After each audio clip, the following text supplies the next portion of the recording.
Hello guys, welcome back to my channel. Video பார்க்குற எல்லாரும் ஹெல்த்தியாகவும் ஹாப்பியாகவும் இருக்கீங்கன்னு நினைக்கிறேன். இன்றைக்கி வீடியோவில் ஒரு ரேண்டம் டேயோட vlog ஷேர் பண்ணியிருக்கேன். இது கூடவே பர்ஃபெக்டான சாக்லேட் கேக்கோட ரெசிபியும் மெஷர்மெண்ட்டோட ஷேர் பண்ணியிருக்கேன். ஸோ இந்த வீடியோ ஃபுல்லாக பார்த்துட்டு பிடிச்சிருந்தா மறக்காமல் லைக் பண்ணி சப்ஸ்கிரைப் பண்ணிக்கோங்க. அன்றைக்கி மார்னிங் பிரேக்ஃபாஸ்ட்டுக்கு ஃப்ரெஞ்ச் கிரிப் தான் செஞ்சு சாப்பிட்ருந்தோம். இதுக்கு ஒரு மிக்சர் ஜாரில் ஒரு முட்டை, அரை கப் பால், அரை கப் மைதா, 1/4 கப் எண்ணெய், 1/4 கப் சர்க்கரை, கொஞ்சமாக வெனிலா எக்ஸ்ட்ராக்ட் ஒரு ஸ்மெல்லுக்காக இது எல்லாத்தையும் சேர்த்து நல்லா ஒரு தடவை மிக்ஸ் பண்ணி எடுத்துக்கணும். இதுக்கு மேலே நம்ம தண்ணி சேர்த்துக்க வேணாம். சேர்த்துக்கிற தண்ணியே வந்து கரெக்டாக இருக்கும். நல்லா ஃபுல்லாக கிரைண்ட் ஆனதுக்கப்புறமா இதை நம்ம ஒரு பவுலில் ட்ரான்ஸ்ஃபர் பண்ணி வச்சுக்கலாம். இது வந்து பார்க்குறதுக்கு தோசை மாவை விட ரொம்பவே லைட்டாக இருக்கும். அப்போ தான் வந்து அந்த ஃப்ரெஞ்ச் கிரிப் வந்து கரெக்டாக அதே மாதிரி வரும். யூஸ்வலாக யூஸ் பண்ணுற இரும்பு தோசைகளுக்கு பதிலாக இதுக்கு நான்ஸ்டிக் யூஸ் பண்ணால் தான் வந்துட்டு அந்த ஃப்ரெஞ்ச் கிரிப் வந்து ஒட்டாமல் கரெக்டாக வரும். எங்ககிட்ட நான்ஸ்டிக்கில் பேன் இல்லாதனால நாங்கள் இந்த மாதிரி ஒரு கடாயில் தான் வந்துட்டு ஊற்றிருந்தேன். ஊற்றுறப்பே பயமாக இருந்துச்சு, இது என்ன ஒட்டிக்கிட்டு வராமல் போயிடுமோன்ட்டு. ஏன்னா தோசைக்கல்லாம் நம்ம ஈஸியாக ஊற்றி எடுத்துடலாம். ஸோ அதனால் ஃபஸ்ட்டு ஒரு தடவை கீழே நல்லா எண்ணெய் ஊற்றிட்டு இந்த மாதிரி ஊற்றி ஆப்பம் மாதிரி தான் போட்டு எடுத்திருந்தோம். ஃபஸ்ட்டு போட்டப்போ வந்துட்டு எனக்கு அந்த கார்னர்லாம் வந்து கிறிஸ்பாகாதனால எனக்கு எடுக்கிறதுக்கு வந்து கஷ்டமாக இருந்துச்சு. ஆனால் எப்படியோ கஷ்டப்பட்டு கொஞ்சம் லைட்டாக தான் பிஞ்சிச்சு, அதோட சேர்த்து எடுத்தாச்சு. நெக்ஸ்ட் டைம் ஊற்றுறப்ப என்ன பண்ணிட்டேன்னா கொஞ்சம் எண்ணெய் ஜாஸ்தியாக ஃபஸ்ட்டே வந்து பேனில் தடவிட்டு அதுக்கப்புறமா ஊற்றிருந்தேன். ஸோ வந்து அப்போ ஒட்டாமல் வரும் அப்படின்னு நினச்சி ஊற்றினேன். பட் ஒட்டாமல் தான் வந்துச்சு. பட் நடுவில் மட்டும் நிறையா மாவு சேர்ந்த மாதிரி ஆயிடுச்சு செகண்ட் டைம் ஊற்றுறப்ப. சரி, வீட்டில் நம்ம தானே சாப்பிட போகிறோம், வெள்ளையாக யாருக்காச்சும் கொடுக்க போகிறோம், பிஞ்சிட்டு வந்தா என்னன்னு சொல்லி நானும் போட்டு எடுத்துட்டேன்.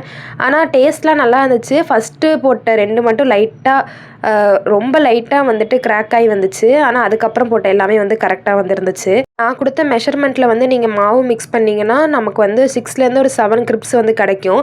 அன்றைக்கி வந்து எனக்கும் என் தங்கச்சிக்கு மட்டும்தான் பிரேக்ஃபாஸ்ட்டுங்கிறனால எங்களுக்கு இதுவே வந்துட்டு ஃபில்லிங்காக இருந்துச்சு. ஆனால் என்ன, இதை வந்து பிரேக்ஃபாஸ்ட்டாக சாப்பிட முடியாது, வேணால் ஸ்நாக்காக ட்ரை பண்ணி பார்க்கலாம். ஏன்னா இதை சுகர் போட்டிருக்கனால எனக்கு பிரேக்ஃபாஸ்ட்டாக சாப்பிட்றதுக்கு அந்த சுகரி டேஸ்ட்டோட அந்தளவுக்கு பிடிக்கல. பட் ஸ்டமக் நல்லா ஃபில்லிங்காகவே இருந்துச்சு. இந்த கிரிப்ஸ் மேலே சாக்லேட் சிரப் ஊற்றி சாப்பிட்டோம்னா டேஸ்ட் ரொம்ப நல்லாயிருக்கும். அதனால் நாங்கள் ஹோம்மேடாக செஞ்ச சாக்லேட் சிரப்பையும் ஊற்றிட்டு கூடவே வந்து ஸ்ட்ராபெரி பனானாலாம் இதுக்கு நல்ல காம்பினேஷனாக இருக்கும். ஆனால் நம்ம ஊரில் தான் மாம்பழ சீசன் ஆச்சு, அதனால் கொஞ்சமாக மாம்பழம் மட்டும் வெட்டி வச்சு இது 2த்தையும் சாப்பிட்டாச்சு.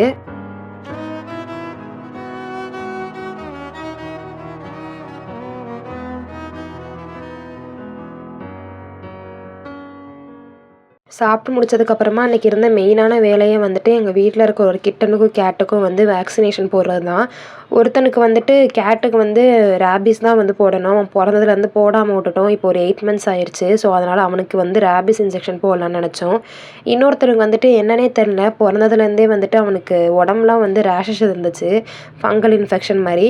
இந்த மாதிரி யூஸ்வலாக வந்துட்டு கிட்டன்ஸ்க்கு இருக்கும், பை பர்த்லேயே வந்து சில பேர்த்துக்கு இருக்கும். பட் ஆனால் அது 1 or 2 months வந்து சரியாயிரும்.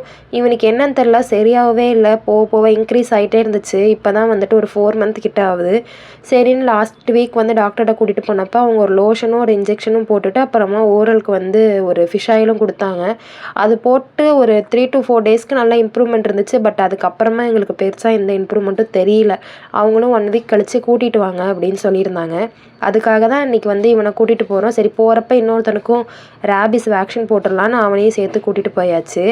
வண்டியில் தான் போயிருந்தோம். இங்கேருந்து ஆல்மோஸ்ட் ஒரு 8 kilometers அந்த மாதிரி நானும் அம்மாவும் சேர்ந்து போயிருந்தோம். கவர்மெண்ட் பெட் ஹாஸ்பிட்டல் தான் வந்து கூட்டிகிட்டு போயிருந்தோம். அதுதான் வந்து எங்களுக்கு கொஞ்சம் பக்கமாக இருந்துச்சு. மெயின் வந்துட்டு ஒரத்தநாட்டில் இருக்கும் பெரிய பெட் ஹாஸ்பிட்டல், எல்லாருக்கும் தெரிஞ்சிருக்கும்னு நினைக்கிறேன். இது வந்து எங்கள் ஊரில் பக்கமாக இருக்கிற ஒரு பெட் ஹாஸ்பிட்டல். அங்கே நல்லா தான் பார்க்குறாங்க. சரின்ட்டு அவனை கூட்டிகிட்டு போயிருந்தோம்.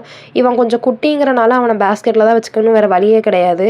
ஆனால் இந்த பெரியவன் வந்துட்டு கொஞ்சம் வெளிலலாம் போகிறதுக்கு நல்லா ஆசைப்படுவான், நல்லா ஜாலியாகவே உட்காந்துக்கிட்டு வந்துடுவான்.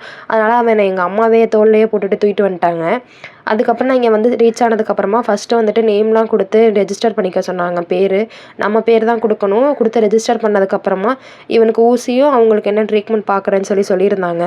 நாங்கள் போனப்பே என்னன்னு தெரில, ஒரு 4-5 நாய் வந்துட்டு ட்ரீட்மெண்ட் எடுத்துகிட்டு இருந்துச்சு. எனக்கு லைட்டாக வேறு பயமாக இருக்கும். டாக்ஸ்னால் பயம் கிடையாது, பட் பக்கத்தில் நம்ம கிட்டனு கேட்லாம் வச்சுருக்கிறப்ப இதை பார்த்துட்டு ஓடி வந்துருமோ அப்படின்னு சொல்லி லைட்டாக பயமாகவே இருக்கும். சரி, நான் அவங்களுக்குலாம் ட்ரீட்மெண்ட் பார்த்துட்டு அப்புறம் இவங்களுக்கு பார்த்துட்டு 2 பேத்துக்குமே ஊசி போடணும் அப்படின்னு சொல்லியிருந்தாங்க.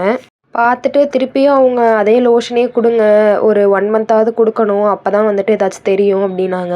பட் எங்களுக்கு இனிஷியலாக ஸ்டார்டிங் 4 டேஸில் தெரிஞ்ச அளவுக்கு ஏன் அதுக்கப்புறமா இம்ப்ரூவ்மெண்ட் தெரியாமல் ஸ்டாப் ஆயிடுச்சுன்னு தெரியல.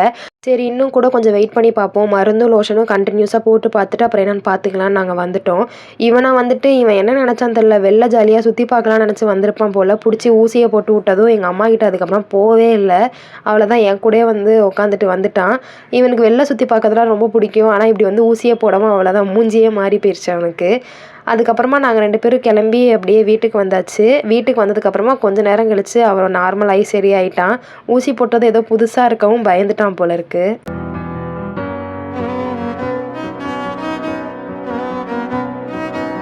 அன்றைக்கி மதியமாக தான் ஹாஸ்பிட்டல் கூட்டிகிட்டு போயிட்டு வந்திருந்தோம். போயிட்டு வந்ததில் இவனுங்க டயர்டானாங்களா இல்லையான்லாம் தெரில. ஆனால் வெயிலில் வண்டியை விட்டு போயிட்டு வந்து நான் டயர்டாயிட்டேன்.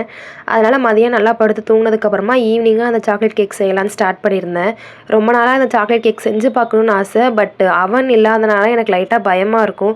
சரி ஓகே இன்றைக்கி செஞ்சு பார்க்கலான்னு ஸ்டார்ட் பண்ணியாச்சு.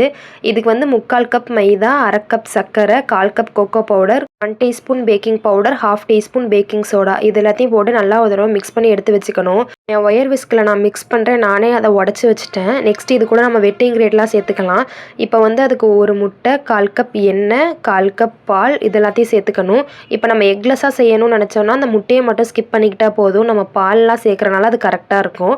ஸ்மெல்லுக்காக 2லேருந்து 3 ட்ராப் வெனிலா எக்ஸ்ட்ராக்ட் மட்டும் சேர்த்து இதை நல்லா ஃபுல்லாக மிக்ஸ் பண்ணி எடுத்துக்கணும்.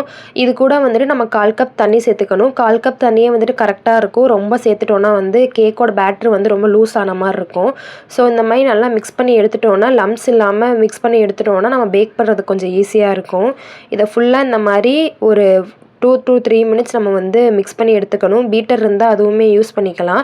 நான் இன்றைக்கி ஒயர் விஸ்க் வச்சே பண்ணிட்டேன். நான் இன்றைக்கி குக்கரில் தான் பேக் பண்ண போகிறேன். ஸோ ஃபஸ்ட்டு வந்து குக்கர் வச்சுட்டு அதுக்கு கீழே ஒரு லேயர் வந்து உப்பு சேர்த்துக்கணும்.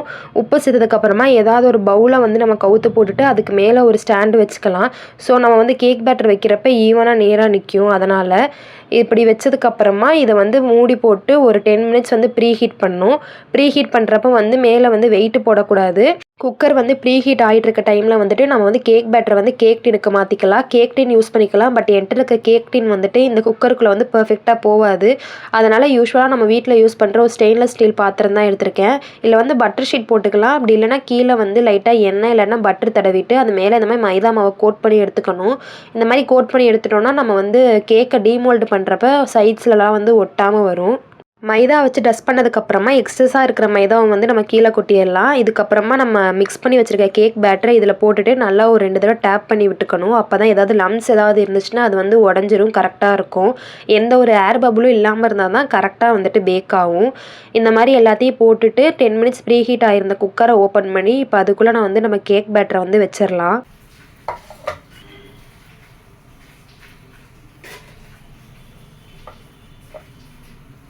கேக் பேட்டரை வச்சுட்டு குக்கர் மூடி வச்சிடணும். இப்போயும் நம்ம வந்து வெயிட் போடக்கூடாது.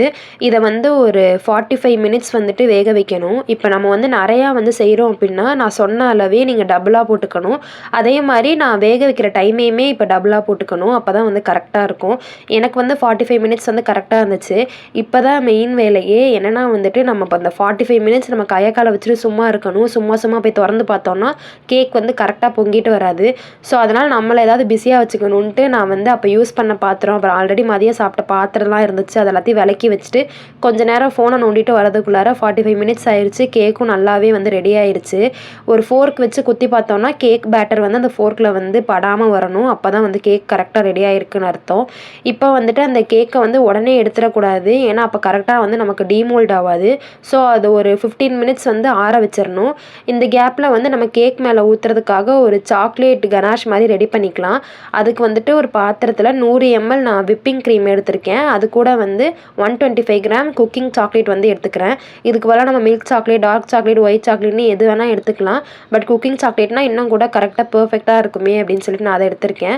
இப்போ ஒரு 15 மினிட்ஸ் மாதிரி ஆயிடுச்சு. இப்போ கேக்கை வந்து டீமோல்டு பண்ணிடலாம். ஃபஸ்ட்டு வந்து நான் இப்படி கவுத்திட்டு தட்டுறப்ப வரல. ஸோ அதனால் லைட்டாக சைட்ஸ் மட்டும் எடுத்து விட்டுட்டு நம்ம போடலாம் அப்படின்னு நினச்சேன். ஃபஸ்ட்டு வராதப்பே இது ஃப்ளாப் ஆயிடுச்சுன்னு நினச்சேன். பட் செகண்ட் ரவுண்ட் நான் எடுத்து விட்டுட்டு போகிறதுக்கப்புறமா பர்ஃபெக்டாக வந்துருந்துச்சு. எனக்கே சந்தோஷம் தாங்கலை. ஏன்னா கரெக்டாக வந்துருந்துச்சு. இந்த தடவை ஒரு கொஞ்சம் கூட சைட்ஸ்லலாம் ஒட்டாமல் வந்துருந்துச்சு. இந்த கேக்கை வந்து 2 பார்ட்டாக கட் பண்ணி மிடில்லையும் நம்ம ரெடி பண்ணி வச்சுருக்க சாக்லேட் சிரப்பை வந்து சேர்த்துக்கலாம். பட் நான் அது எதுவுமே இது பண்ணல. அப்படியே மேலாப்லேயே வந்து அந்த சாக்லேட் சிரப்பை ஊற்றிட்டேன். ஆனால் ஊற்றுனதுக்கப்புறம் தான் தோணுச்சு எனக்கு 2ஆக கட் பண்ணியிருக்கலாமோன்னு. ஏன்னா சாக்லேட் சிரப் கொஞ்சம் அதிகமாகவே இருந்துச்சு. ஸோ அதனால் சைட்லலாம் வந்துட்டு அந்த ஆல்ரெடி மைதா டஸ்ட் பண்ணி வச்சுருந்தோம்ல, அதெல்லாம் வந்துட்டு நான் சரியாக வந்து எடுக்கல. ஏன்னா அது சூடாக இருந்தனால நான் அதை பெருசாக கவனிக்கலை. ஸோ அதனால் சாக்லேட் ஊட்டி அதெல்லாம் வந்து பேட்ச் ஒர்க் பண்ணிகிட்டு இருந்தேன். அதுக்கப்புறம் இந்த சாக்லேட்டை மட்டும் வச்சு என்ன பண்ணுறது அப்படின்னு மொத்தமாக சேர்த்து எடுத்து ஊற்றிட்டேன். அதுக்கப்புறம் தான் எனக்கு தோணுச்சு, அது சாக்லேட் வந்து நம்ம ஹீட் பண்ணி வச்சதுக்கப்புறமா அதை கொஞ்ச நேரம் ஆற வச்சுட்டு அதுக்கப்புறம் ஊற்றிருந்தோன்னா நான் திக்காக வந்திருக்கும் அப்படின்னு சொல்லி தோணுச்சு. But it's okay. நான் எக்ஸ்பெக்ட் பண்ண மாதிரி கேக்கோட டேஸ்ட்டும் டெக்ஸ்சரும் கரெக்டாக வந்துருந்துச்சு. ஸோ இதோட நம்ம இந்த வீடியோவோட எண்டுக்கும் வந்தாச்சு. இன்றைக்கி ஷேர் பண்ணியிருந்த vlog அப்புறம் அதில் ஷேர் பண்ணியிருந்த ரெசிபீஸ்லாம் உங்களுக்கு பிடிச்சிருந்துச்சுன்னா மறக்காமல் லைக் பண்ணி சப்ஸ்கிரைப் பண்ணிக்கோங்க. see you in next video. அது வரையும் டேக் கேர். பாய்.